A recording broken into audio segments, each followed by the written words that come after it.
दोस्तों, आज की कहानी ध्यान से सुनना क्योंकि ये कहानी आपको पूरी तरह से हिलाकर रख देगी। मूवी का नाम है श्रीकाकुलम शेरलॉक होम्स। मूवी एक बेहतरीन सस्पेंस थ्रिलर होने वाली है, इसलिए आप वीडियो को अभी लाइक कर दीजिए। हम चलिए कहानी शुरू करते हैं। तो कहानी की शुरुआत 21 मई 1991 विशाखापट्टनम से होती है। अभी समय 12:45 का हो रहा होता है। तभी हमें एक पुलिस स्टेशन को दिखाते हैं जहां एक कॉल आता है और उसे सुनते ही वहां मौजूद सभी लोगों के होश उड़ जाते हैं। कॉल के दौरान कांस्टेबल को पता चलता है कि राजीव गांधी जी की मौत हो गई है। ये सुन स्टेशन का सीआई उन्हें आज रात को सतर्क रहने के लिए कहता है। सीआई को पता था कि आज कुछ लोग दंगा करने की कोशिश जरूर करेंगे, इसलिए वो कांस्टेबल को अपने साथ रात को पेट्रोलिंग पर चलने के लिए कहता है। उसी रात दूसरी जगह दो लोगों की गाड़ियों के बीच टक्कर हो जाती है, जिसमें से एक आदमी जो थोड़ा राउडी टाइप का इंसान होता है, वो गुस्सा होकर दूसरे की बाइक को जला देता है। जल्द ही सीआई अपने कांस्टेबल के साथ वहां आ जाता है और इन दोनों को लड़ता देखकर थाने में बंद कर देता है। इस घटना के कुछ समय बाद 3 लोग साइकिल से कहीं जा रहे होते हैं, लेकिन पुलिस की गाड़ी की आवाज सुनकर वो वहीं रोड के बगल में सो रहे भिखारियों के साथ लेट जाते हैं। इसके 1 घंटे बाद एक कार जो उसी रास्ते से गुजर रही होती है, वो भी पुलिस की गाड़ी की आवाज सुनकर पीछे हो जाती है। तभी हम पटनायक नाम के पुलिस वाले को देखते हैं, जो बीच के बगल में बैठकर अखबार पढ़ रहा होता है। खैर, कुछ ही देर में सुबह हो जाती है, इसलिए काफी सारे लोग जॉगिंग के लिए बीच पर आ जाते हैं। लेकिन जल्द ही उन्हें बीच के पास एक लड़की की लाश मिलती है, जिसकी खबर मिलते ही पुलिस और मीडिया वाले वहां पहुंच जाते हैं। इन्वेस्टिगेशन करने पर पता चलता है कि मरी हुई लड़की का नाम मैरी है। तभी हम देखते हैं कि मीडिया वालों में से एक रिपोर्टर सीआई पर काफी ज्यादा भड़क रहा है। दरअसल कुछ ही दिन पहले इसी बीच पर 2 लोगों की लाश मिली थी, लेकिन पुलिस वाले अभी तक इस केस को सॉल्व नहीं कर पाए थे, इसलिए मीडिया वाले सीआई पर इतना भड़क रहे होते हैं। साथ ही वो रिपोर्टर सीआई को चैलेंज करते हुए कहता है कि अगर आप 7 दिन के अंदर केस को सॉल्व नहीं कर पाए तो क्या आप अपनी जॉब को छोड़ देंगे। तब रिपोर्टर को यहाँ से भेजने के लिए सीआई भी इस चैलेंज को एक्सेप्ट कर लेता है। मगर थाने में वापस आकर सीआई अपने कांस्टेबल को बताता है कि राजीव गांधी जी अपनी मौत से पहले विशाखापट्टनम आए थे, इसलिए उनकी मौत की छानबीन करने के लिए दिल्ली से एक स्पेशल ऑफिसर विशाखापट्टनम आ रहा है और मुझे उसके साथ ही रहना होगा। लेकिन अभी तो मैंने उसका चैलेंज भी एक्सेप्ट कर लिया है, मगर अब मैं उसे पूरा कैसे करूंगा। इसी का जवाब देते हुए एक कांस्टेबल बताता है कि सर, आप एक डिटेक्टिव हायर कर लो। मैं एक बेहतरीन डिटेक्टिव को जानता हूँ, वो मेरे एक गाँव का बेस्ट फ्रेंड है। वो बचपन से एक पुलिस वाला बनना चाहता था, लेकिन ऐसा हो नहीं पाया, इसलिए वो एक डिटेक्टिव बन गया। वो इस केस को 7 दिनों में जरूर सॉल्व कर देगा। उसका नाम ओम प्रकाश है। प्यार से सब लोग उसे होम्स कहकर बुलाते हैं और इन्वेस्टिगेशन में उसके पेरेंट्स भी उसका साथ देते हैं। फिर अगले दिन सीआई अपने 2 कांस्टेबल्स के साथ प्रकाश से मिलने पहुंच जाता है। पहली नजर में तो सीआई को प्रकाश बिल्कुल भी पसंद नहीं आता, मगर तभी प्रकाश उसे उसकी प्रॉब्लम्स बता देता है, जिसे सुन सीआई उससे काफी इम्प्रेस होता है और उसे काम पर रख लेता है। फिर जल्दी प्रकाश अपने पेरेंट्स के साथ खोजबीन करना शुरू कर देता है और 2 दिन बाद प्रकाश सीआई से जाकर कहता है कि इस केस में 7 लोग सस्पेक्ट हैं और आगे की जांच के लिए मुझे एक शांत जगह चाहिए होगी। प्रकाश के रिक्वायरमेंट्स को ध्यान में रखकर सीआई उसे एक खाली पड़ा घर दे देता है। साथ ही विजय लक्ष्मी नाम की एरिया हेड कांस्टेबल को भी उसके साथ भेज देता है। अब डे 1 में प्रकाश पूछताछ के लिए बालाकृष्णन उर्फ बालू को बुलाता है और सारी बात बताता है, जिसे सुन बालू उसे बताता है कि मैरी तो मेरी बहन जैसी है, मैं उसे क्यों मारूंगा। यहाँ से बालू अपनी कहानी बताने लगता है कि अपनी पढ़ाई खत्म करने के बाद बालू गल्फ में जाकर जॉब करना चाहता था, लेकिन काफी कोशिशों के बाद भी वो उसमें नाकामयाब रहता है। थक हार कर बालू अपने इलाके में एक टेलीफोन बूथ खोल लेता है, जो जल्दी काफी अच्छी चलने लगती है। इसी दौरान बालू ब्रह्मा नाम की एक लड़की को मैरी के साथ देखता है। बालू को ब्रह्मा पहली नजर में पसंद आ जाती है। वहीं दूसरी तरफ ब्रह्मा भी मन ही मन बालू को पसंद करने लगती है। इस बीच एक दिन ब्रह्मा बालू को एक स्लिप देखकर उससे बीच पर मिलने के लिए बुलाती है और धीरे धीरे इन दोनों के बीच प्यार के साथ साथ मुलाकातें बढ़ने लगती हैं। फिर एक दिन बीच पर ब्रह्मा बालू को बताती है कि मेरी फैमिली मुझे काफी परेशान करती है। ये मेरी खुशकिस्मती है कि मुझे तुम जैसा इंसान मिला। अब मेरी बस एक ही ख्वाहिश है कि मैं अपना बर्थडे तुम्हारे साथ इसी बीच पर सेलिब्रेट करूं। ये सुनकर बालू उससे पूछने लगता है कि तुम्हारा बर्थडे कब है। जिस पर ब्रह्मा उसे बताती है कि मेरा बर्थडे कल ही है। ये सुन बालू उसे कहता है कि तो ठीक है, हम कल ही तुम्हारा बर्थडे इसी बीच पर सेलिब्रेट करेंगे। इस पर ब्रह्मा एक बार फिर उसे बताती है कि उसकी फैमिली काफी स्ट्रिक्ट है, उसका कल यहाँ पर आना काफी मुश्किल होगा। लेकिन बालू उसे समझाता है कि इन सब बातों की प्रॉब्लम तो मुझ पर छोड़ दो। फिर बीच से वापस जाते वक्त ब्रह्मा का भाई उसे बालू के साथ देख लेता है और वो काफी देर तक इन दोनों का पीछा करता है, लेकिन बालू अपनी बाइक से उसे चकमा देकर वहाँ से निकल जाता है। फिर ब्रह्मा जल्दी से बालू के टेलीफोन बूथ के पास आकर मैरी को अपने साथ वहाँ से चलने को कहती है। यहाँ हम लक्ष्मी नाम की बालू की दोस्त को भी देखते हैं। ब्रह्मा के जाते बालू काफी परेशान होने लगता है। वो सोच रहा होता है कि मैं कैसे ब्रह्मा को बर्थडे सेलिब्रेट करने के लिए अपने साथ बीच पर लेकर आऊंगा। ये सुन लक्ष्मी उसकी मदद करने का फैसला करती है और वो ब्रह्मा को कॉल करके रेडी रहने के लिए कहती है। जल्द ही लक्ष्मी किसी काम का झूठा बहाना बनाकर ब्रह्मा को उसके घर से अपनी कार में लेने आती है और फाइनली बालू, ब्रह्मा, लक्ष्मी और मैरी ये चारों मिलकर बीच साइड पर ब्रह्मा का बर्थडे सेलिब्रेट करते हैं। और यहाँ ब्रह्मा बालू के एफर्ट्स को देखकर काफी खुश हो जाती है। फिर थोड़ी देर बाद वो दोनों एक कार में बैठकर बात कर ही रहे होते हैं, तभी उनके चेहरे पर एक तेज लाइट पड़ती है। ये व्यक्ति कोई और नहीं बल्कि पुलिस वाला पटनायक होता है। पटनायक बालू और ब्रह्मा को डराते हुए अपने साथ थाने चलने को कहता है। तब बालू से समझा ही रहा होता है कि हम तो यहाँ बस सेलिब्रेट करने आए थे। तभी अचानक लक्ष्मी के जोर से चीखने की आवाज आती है। आवाज सुनकर तीनों लक्ष्मी की तरफ भागते हैं और जल्दी सबको पता चलता है कि मैरी की मौत हो चुकी है। ये देख पटनायक बाकियों से कहता है कि ये तुमने किया है, तुम तीनों ने इस लड़की को मार डाला। ये कहकर मौका मिलते ही पटनायक वहाँ से गायब हो जाता है, क्योंकि वो इन सब में फंसना नहीं चाहता था। अब बैक टू प्रेजेंट बालू प्रकाश से कहता है कि मेरे हिसाब से पटनायक ने ही मैरी को मारा है। हम तीनों तो काफी डर गए थे, इसलिए मैरी की लाश को बीच के पास ही रखकर हम लोग वहाँ से निकल गए। यहाँ प्रकाश उससे सवाल पूछता है कि तुमने अगले दिन ये सब पुलिस को क्यों नहीं बताया, जिसके जवाब में बालू उसे बताता है कि सर मुझे आगे काम करने के लिए गल्फ कंट्रीज जाना है, मैं किसी पुलिस केस में नहीं पड़ना चाहता। अब यहाँ से प्रकाश को उसका दूसरा क्लू मिल जाता है और वो आगे की जांच के लिए ब्रह्मा को बुलाता है। ब्रह्मा के आते प्रकाश उस पर मैरी का कत्ल करने का इल्जाम लगाता है। ब्रह्मा उसे कहते कि सर मैं ऐसा नहीं कर सकती, वो तो मेरी बेस्ट फ्रेंड थी। यहाँ से ब्रह्मा अपनी साइड की स्टोरी बताने लगती है कि बचपन में ही ब्रह्मा के पेरेंट्स गुजर चुके थे, इसी वजह से वो शुरू से ही अपने भैया और भाभी के साथ रहती है, लेकिन उसके भैया भाभी उसे बिल्कुल भी पसंद नहीं करते। और जल्दी ब्रह्मा की मुलाकात बालू से होती है और वो उसे काफी पसंद आ जाता है। अब ब्रह्मा और मैरी पास ही ऑर्फनेज में एक साथ काम किया करते थे। ब्रह्मा की ऐसी हालत देखकर मैरी उसे समझाती है कि तू इतना रिस्क क्यों ले रही है, तेरे भैया को तुझ पर इतना शक है। जिस पर ब्रह्मा उसे बताती है कि एक लड़की की कुछ ख्वाहिशें होती हैं, बालू मेरी सभी ख्वाहिशों को पूरा करने के लिए हमेशा तैयार रहता है। इसलिए एक दिन ब्रह्मा बालू को बीच पर बुलाकर अपनी विश के बारे में बताती है, जिसे सुन बालू उसकी विश को पूरा करने के लिए मान जाता है। यहाँ से वापस जाते समय ब्रह्मा का भाई उसे देख लेता है, लेकिन ब्रह्मा अपने भाई के आने से पहले ही मैरी के साथ घर पहुंच जाती है। घर आकर उसका भाई उसे खूब मारते हुए काफी डराता धमकाता है और शाम को लक्ष्मी कॉल करके ब्रह्मा को साथ चलने के लिए मना लेती है।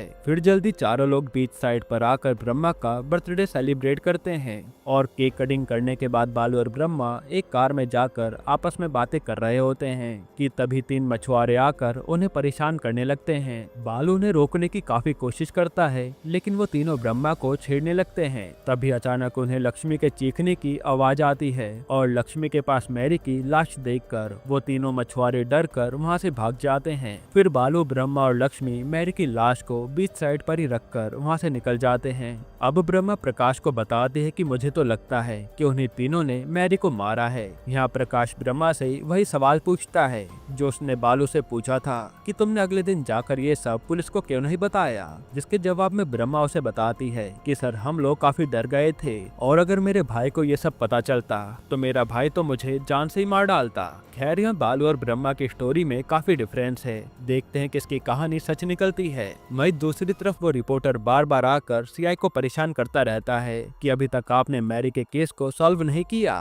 तब गुस्से में आकर सीआई प्रकाश को कॉल करके काफी सुना देता है, लेकिन प्रकाश उसे समझाता है कि ये केस इतना भी सिंपल नहीं है, मुझे थोड़ा और समय चाहिए। फिर जल्द ही प्रकाश लक्ष्मी को इन्वेस्टिगेशन के लिए बुलाता है। यहाँ प्रकाश लक्ष्मी का सारा पास्ट खोल देता है। साथ ही वो एक शॉकिंग चीज रिवील करता है कि लक्ष्मी एक लेस्बियन है, यानी कि लक्ष्मी को लड़के नहीं बल्कि लड़कियां पसंद है। फिर हम पास्ट में देखते हैं कि मैरी को बार बार बालू के टेलीफोन बूथ के पास देखकर लक्ष्मी बालू से दोस्ती कर लेती है। लक्ष्मी ये सारी बातें अपनी एक दोस्त को बता देती है और उसकी दोस्त उसे समझाती है कि ये कैसे हो सकता है, तुम एक लड़की हो और तुम एक दूसरी लड़की को कैसे पसंद कर सकती हो। पर लक्ष्मी तो उसकी बात नहीं सुनती। खैर फिर एक दिन मौका मिलते ही लक्ष्मी अपने मन की बात मैरी को बता देती है, मगर मैरी के मन में ऐसा कुछ भी नहीं होता, इसलिए वो लक्ष्मी को मना कर देती है। तब बात को संभालते हुए लक्ष्मी मैरी को कहती है कि अरे मैं तो बस मजाक कर रही थी। उसी दिन शाम के समय लक्ष्मी को बालू की प्रॉब्लम के बारे में पता चलता है।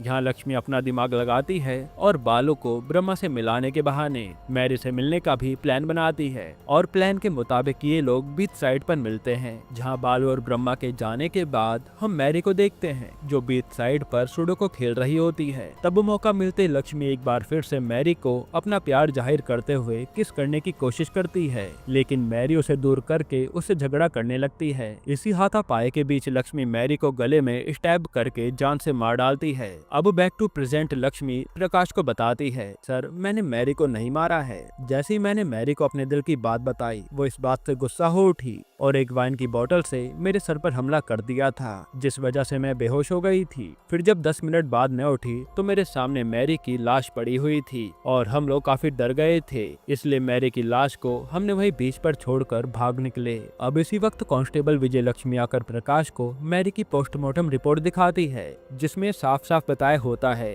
कि मैरी को मारने वाला एक मेल है। साथ ही मैरी के नाखूनों में से उस आदमी का डीएनए भी मिला है, यानी कि पटनायक, बालू और उन 3 मछुआरों में से कोई एक मैरी का कातिल हो सकता है। फिर प्रकाश एक दिन अपने घर के बाहर बैठकर केस के बारे में सोच रहा होता है, तभी वो नोटिस करता है कि एक बंदा मास्क पहने हुए उसे लगातार घूर रहा है। जैसे प्रकाश उसका पीछा करने की कोशिश करता है, वो वहाँ से भाग निकलता है। इसके बाद प्रकाश जाकर पटनायक से पूछताछ करने लगता है। यहाँ पटनायक उसे बताता है कि जब मैं उस लड़की को जानता ही नहीं तो मारूंगा क्यों। फिर यहाँ से पटनायक अपनी स्टोरी बताता है कि पटनायक और उसकी बीवी की कोई संतान न होने की वजह से वो अपने छोटे भाई की बेटी को पाल पोस कर बड़ा करता है। समय गुजरता है और जब पटनायक अपनी बेटी की शादी करने वाला होता है, तभी वो किसी और के साथ भाग गई थी। इसी सदमे की वजह से उसकी बीवी की इतनी तबीयत खराब हो गई कि वो अब हमेशा बेड पर ही रहती है। इसलिए पटनायक जब भी प्रेमियों को देखता है, उसका खून इतना खौल जाता है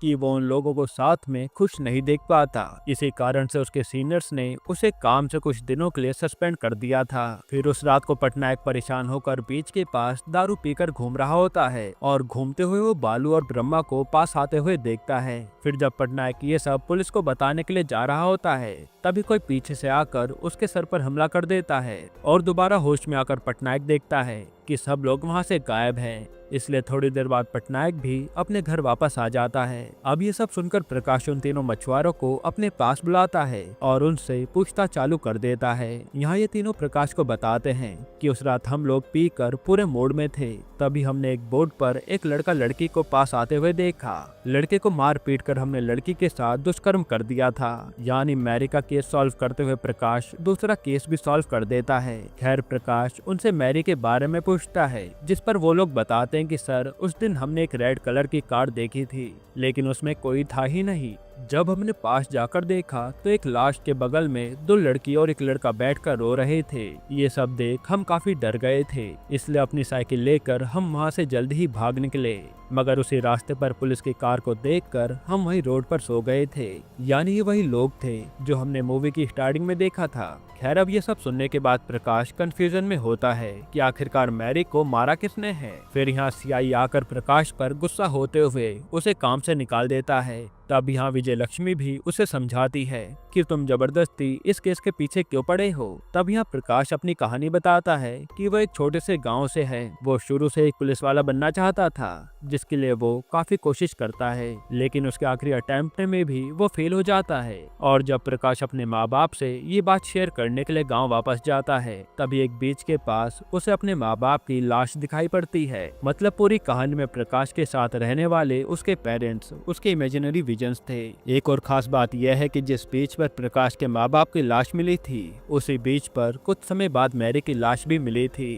तब प्रकाश कहता है कि मुझे समझ आ गया था कि इन दोनों केस के बीच में कोई ना कोई कनेक्शन है। फिर यहाँ से निकलकर प्रकाश अपने लास्ट क्लू की मदद से मास्क वाले आदमी को पकड़ ही लेता है। इसके बाद प्रकाश कॉल करके कमिश्नर और सीआई को एक जगह पर इकट्ठा होने के लिए कहता है और यहाँ प्रकाश मैरी के मौत की पूरी स्टोरी बताता है। प्रकाश बताता है कि मैरी को मारने वाला वही राउडी आदमी है जिसे सीआई साहब ने रात में पकड़कर थाने में बंद कर दिया था। दरअसल वो शुरू से ही क्रिमिनल माइंडेड था। उसने बचपन में ही अपने दोस्त को मार डाला था और बीच पर जब मैरी ने बोतल मारकर लक्ष्मी को बेहोश कर दिया था, तब उस आदमी ने पीछे से आकर मैरी को गले में स्टैब करके मार डाला था। फिर जब ये मैरी को मारकर वापस जा रहा था, तब इसकी टक्कर दूसरे बाइक वाले से हो गई और सीआई साहब ने जाने अनजाने में ही क्राइम के आधे घंटे के अंदर ही खूनी को पकड़ लिया था। फिर यहाँ सीआई और कमिश्नर उससे पूछते हैं कि वो मैरी को क्यों मारेगा, उसका इससे क्या लेना देना। प्रकाश बताता है कि इसके पीछे एक और आदमी है एंड ये और कोई नहीं बल्कि बालू है और बालू के ऐसे करने के पीछे ब्रह्मा है।